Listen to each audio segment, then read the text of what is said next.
Combien de fois l'humanité a déjà prédit la fin du monde? Spoiler, près de 118 fois, rien que durant les 2 derniers siècles. Voici mon top 4 des pires prédictions avec les derniers qui sont devenus millionnaires.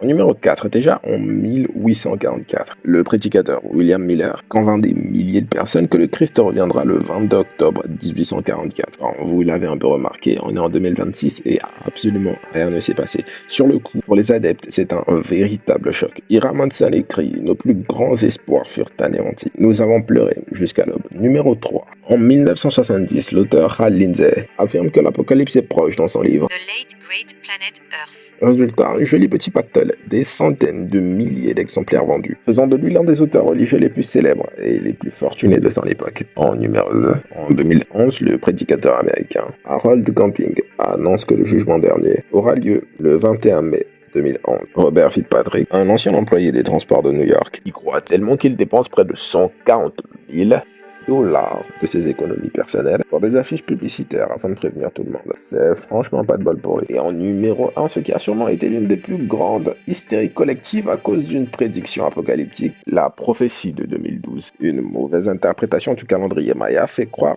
à une fin du monde pour le 21 décembre 2012, mais les seuls à en avoir réellement profité sont des entreprises comme ReadyWise, l'un des grands noms du marché de la nourriture, Longue Conservation, qui a surfé sur la vague pour liquider des centaines de milliers de kits de survie. Valeur estimée près de 30 millions de dollars. Bon bah, maintenant tu sais quoi dire si on te demande